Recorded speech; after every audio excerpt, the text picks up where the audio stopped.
Welcome to DB44 and welcome to yet another episode of GWE Live. And ladies and gentlemen, tonight we are live from Illinois.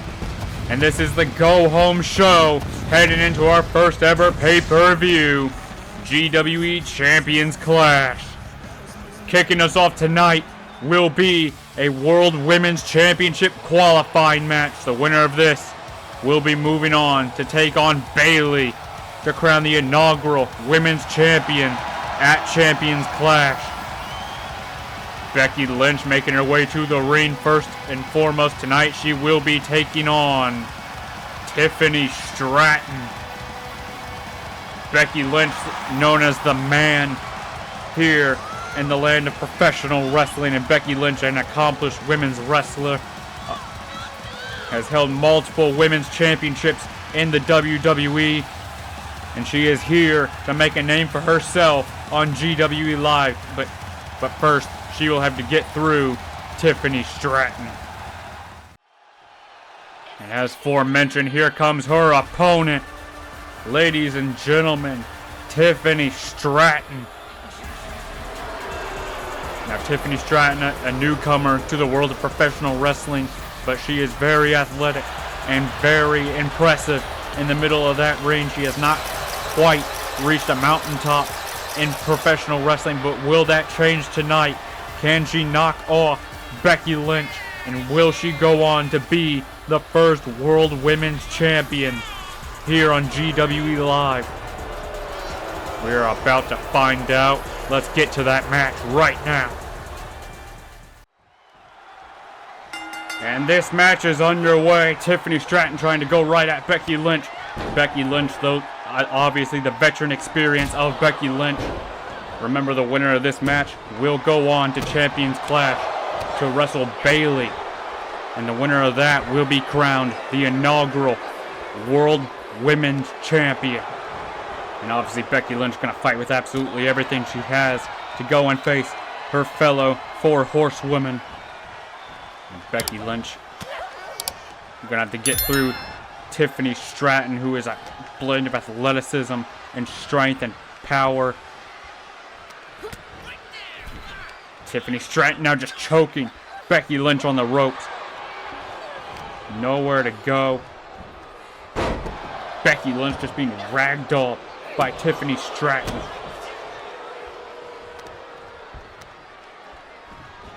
Ladies and gentlemen, we might be in for the biggest upset of our lives. Tiffany Stratton might beat Becky Lynch in a kick out. Barely. Tiffany Stratton now picking Becky Lynch back up, dragging her down. Some sort of armbar locked in, but Becky Lynch obviously knows arm bars very well. Her finisher, they disarm her. It's a modified armbar. Obviously, you're not gonna make Becky Lynch tap out to some lame armbar. Forearm in the corner, just leveling Becky Lynch.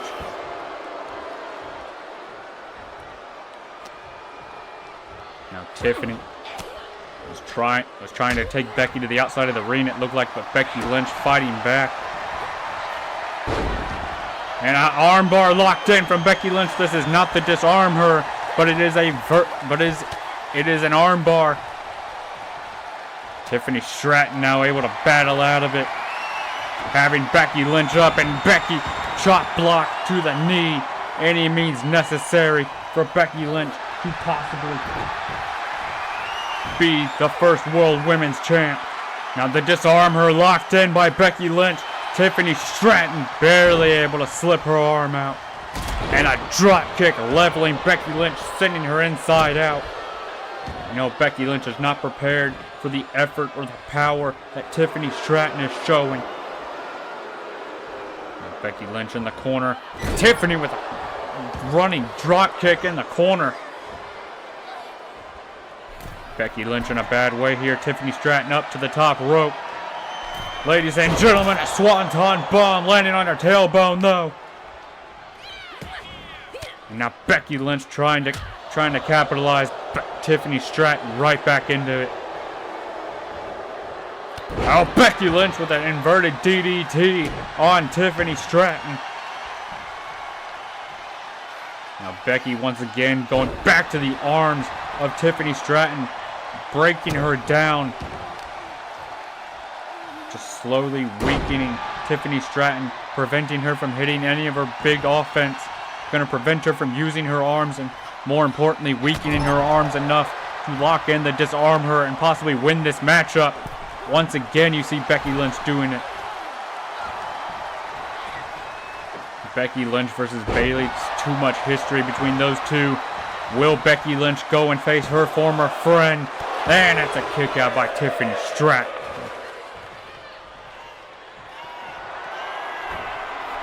Becky Lynch to the top rope now.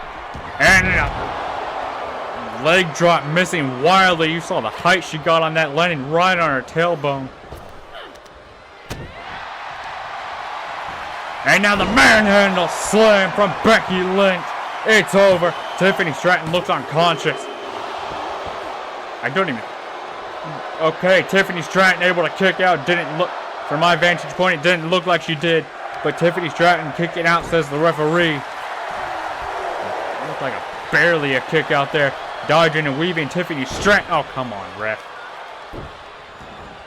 Tiffany using the hair of Becky Lynch. Now just standing on the hair. Referee, come on, man. Stratton, what's she thinking here? Setting insult to injury on Becky Lynch. Slamming her head into the mat.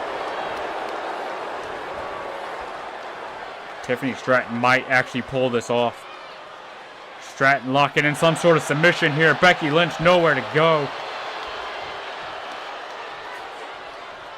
I think that was more to add insult to injury. Tiffany might have not been looking for a tap out there, but she is going to the top rope once again, looking to attempt that swanton bomb.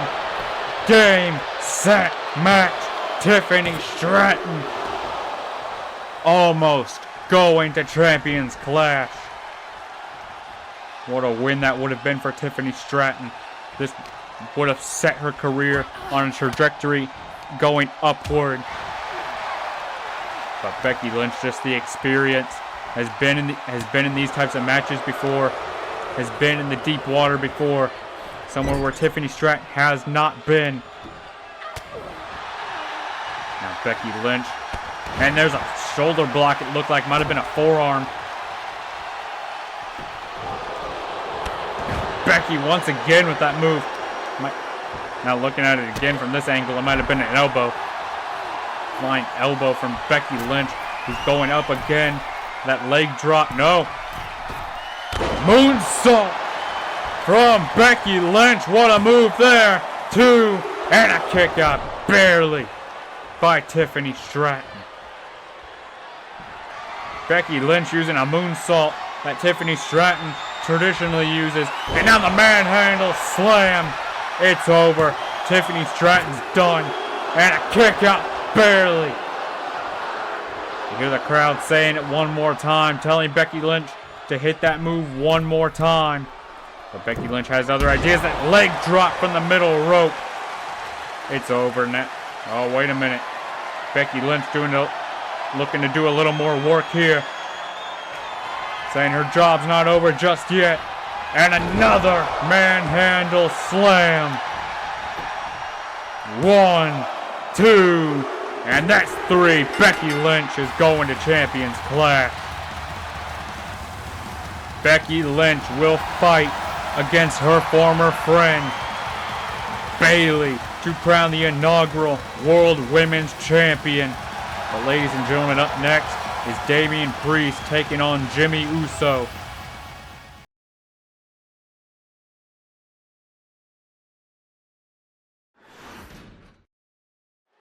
Here we go. It is the co-main event of the evening after a main event level first match as well. This match will be Damian Priest taking on Jimmy Uso. Of course, it will be the Judgment Day versus the Usos to crown the inaugural World Tag Team Champions at Champions Clash.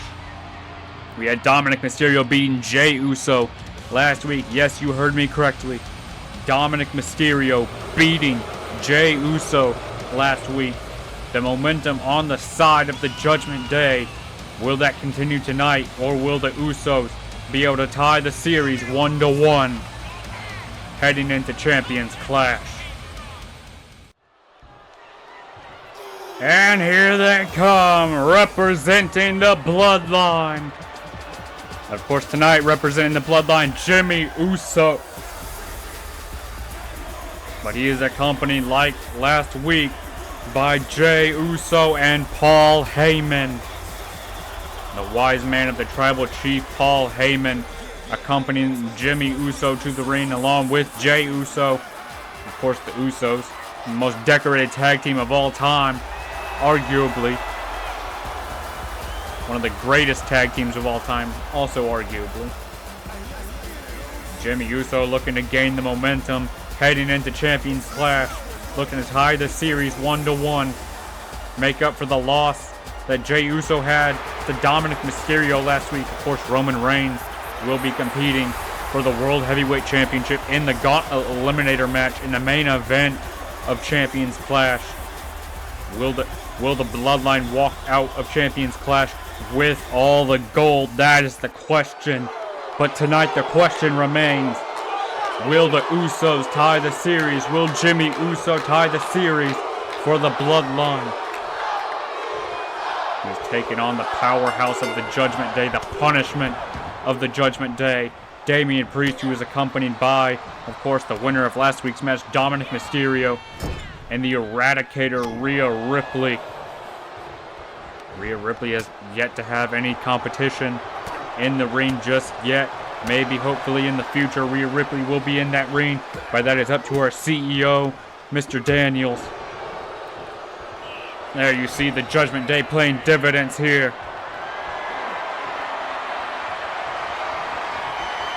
And now Jimmy Uso being hung up on the ropes.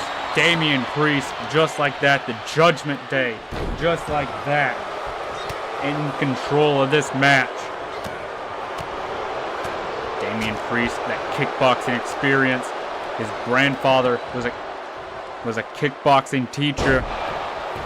And of course, Damian Priest, to bond with his grandfather, trained alongside his grandfather and learned kickboxing to the highest level possible. Or one of the highest levels, shall I say. Jimmy Uso now saying that doesn't matter. Welcome to the Uso Penitentiary, ground and pound on Damian Priest. Jimmy Uso showing him how the Bloodline works. You disrespect the Bloodline, you beat the Bloodline, they will return it tenfold.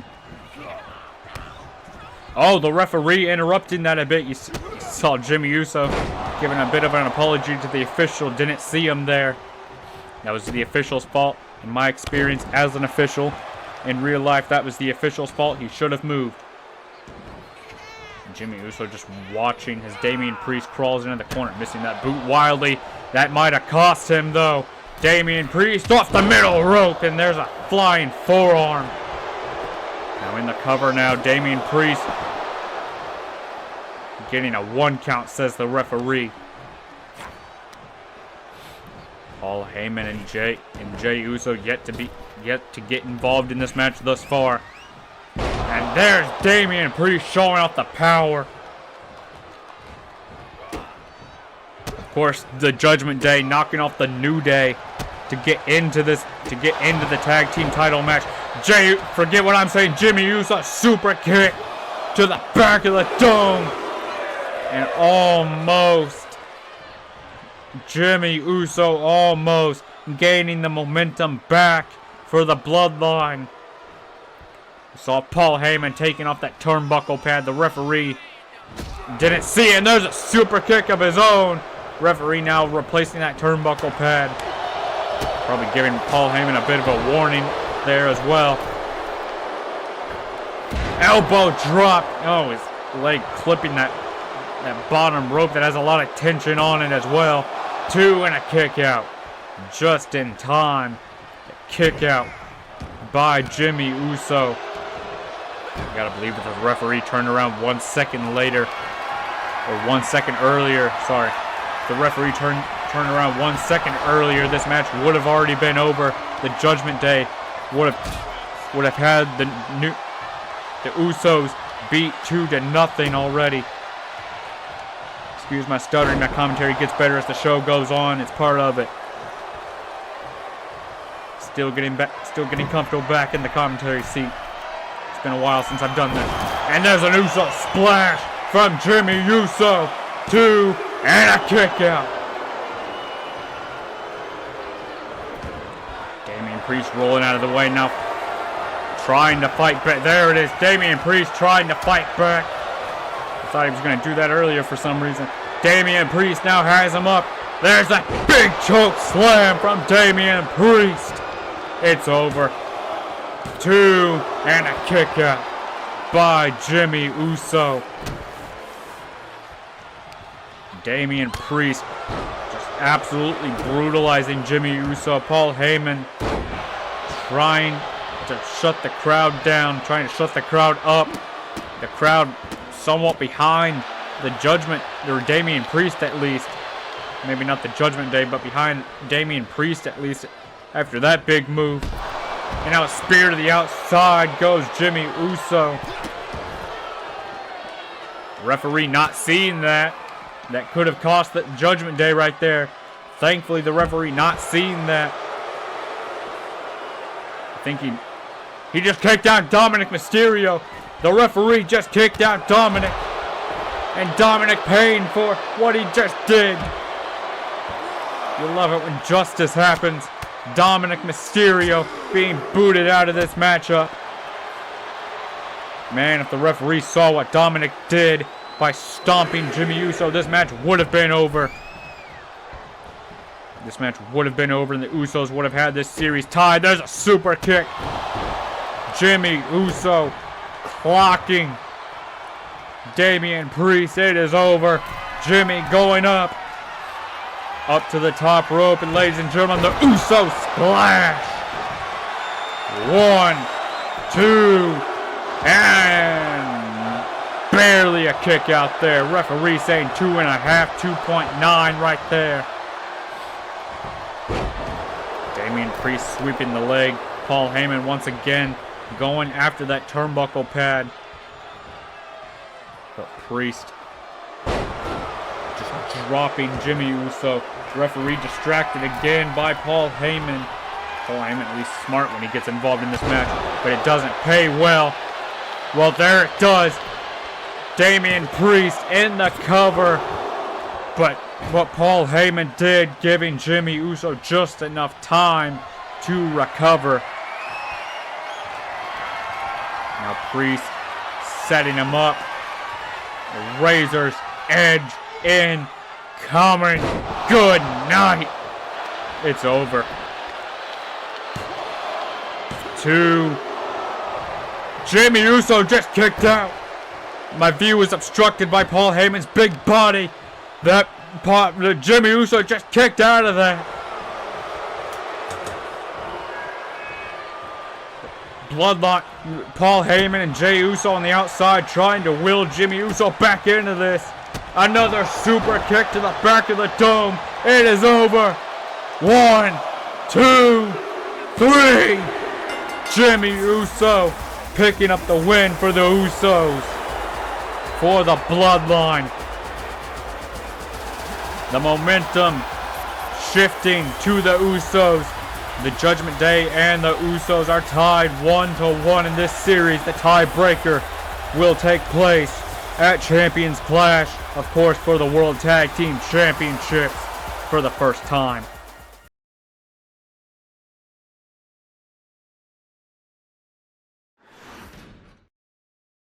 And now, ladies and gentlemen, it is time for your main event of the evening. Here we go. Bring out the ring general, Gunther. Gunther tonight taking on the best, possibly one of the best in the entire world to ever lace a pair of tennis shoes, John Cena. The winner of this match will take the final spot to be qualified for in the World Championship Gauntlet Eliminator match. Of course, that match having 2 random opponents that will be added to it at the actual event in the main event. Those mystery competitors will be the final 2 to enter the match. But will Gunther enter the match, or will it be his opponent tonight, the franchise John Cena? And speaking of, here comes John Cena. The man many consider to be the best to ever lace a pair of, like I said, tennis shoes, because he doesn't wear boots. John Cena, a 16-time world champion in his own right. Can he get number 17 here in GWE if he knocks off Gunther and then goes on to win that Gauntlet Eliminator match? Of course, already in that Gauntlet Eliminator, many top competitors such as Roman Reigns. Will John Cena add his name into that matchup as one of the 4 men who have qualified for this match? Or will the ring general, Gunther, beat Cena here tonight? And now the bell has run, and Cena laying out Gunther. Ladies and gentlemen, this is your main event of the evening, the final main event before our first pay-per-view. And I hate to say this, ladies and gentlemen, but if you are enjoying this show at all tonight as you are watching this, and if you have made it this far, please hit that like button, hit that subscribe button. It really helps out the channel. And ladies and gentlemen, not to be sappy at all, but this is how I want to be able to make money to fund my pro wrestling career. So please hit that subscribe button. It helps me out a lot. Watch the videos. I'll make sure to keep uploading quality content, and we'll get better every video together. Please. Hate to be that guy, I'm sorry. Back to the match, yeah? Now Cena laying out Gunther.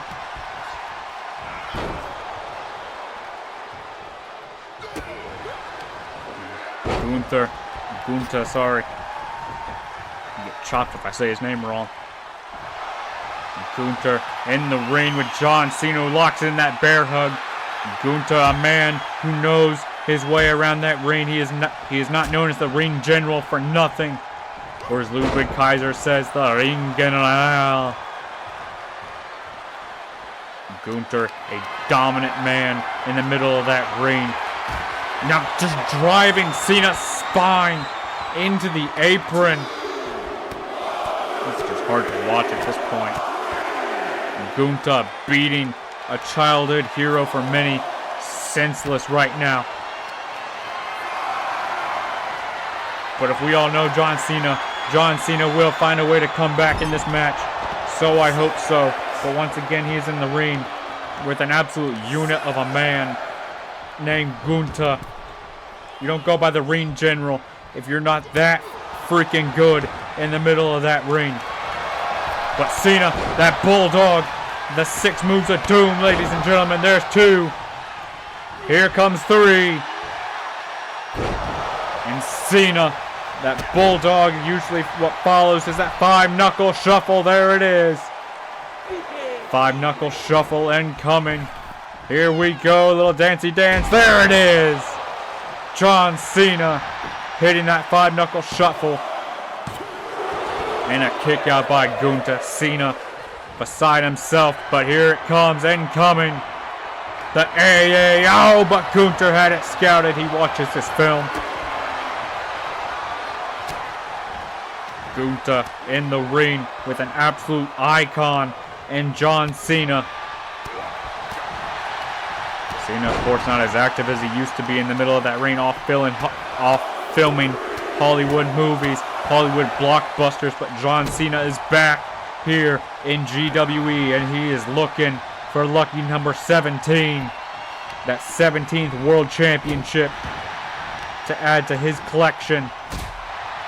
But first he has to get through the ring general here tonight. That is no easy task. Gunther a man who can end this match with any move in his arsenal. I've seen him end a match with a camel clutch. This man is lethal. Here's that power bomb, spiking Cena into the mat. Cena almost getting put through the mat. Ladies and gentlemen, I have been in wrestling rings before. I am a pro wrestler in training. That ring is made of steel, wood, and thin padding if you're lucky. John Cena just got spiked hard into that. Now drop down from Gunther and a leapfrog. And now Gunther, went for a German suplex there, but Cena had it scouted with an elbow. And now Cena driving him into the mat. I was going to say bulldog, but I don't know if that was exactly what that was. 2, and a kick out. Oh, wait a minute. I think I see what happened there. Gunther, I believe, caught himself before hitting that corner. Saw the turnbuckle was ripped off by, I believe, Giovanni Vinci.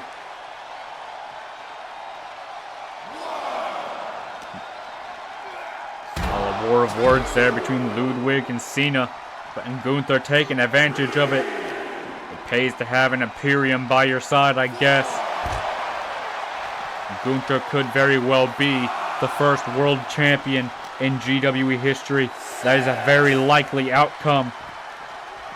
But John Cena can have a lot to say about that before that even possibly could come true. Cena now has him up. Oh, wait a minute. Nice transition there. Caught Gunther off guard. Didn't know what he was in. 2, and a kick out. The AA not having a full effect on Gunther. Not a 3 count yet. Cena, plenty more work to do against the ring general. Incoming John Cena, a leg drop. Looked almost like it was on the top of the head of Gunther. And a kick out by Big Gunt.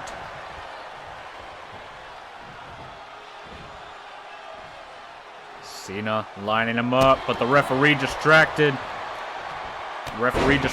Cena could go for the cover now, but it's not going to have any effect. The referee's distracted. The referee not there to count the pin.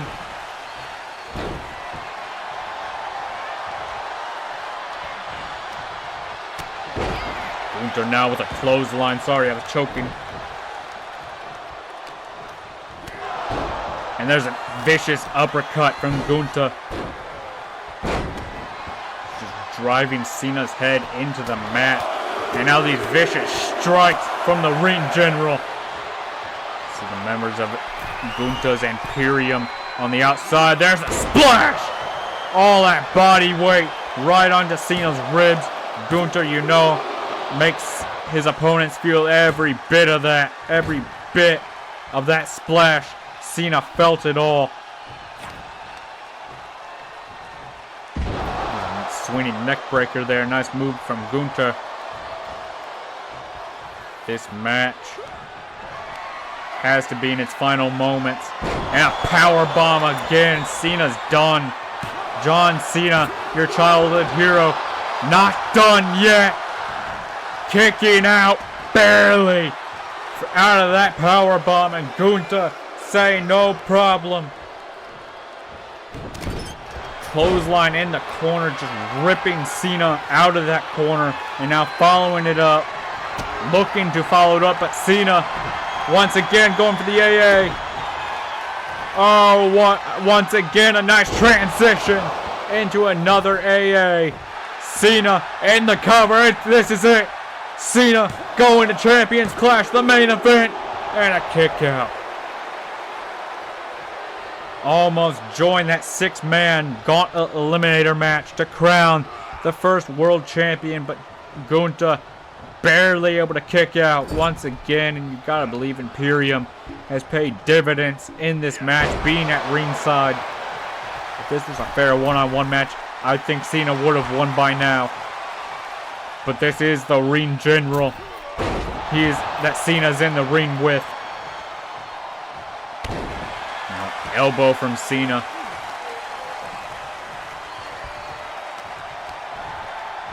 Gunther reversing that. Back elbow, laying Cena out. And there's a knee drop.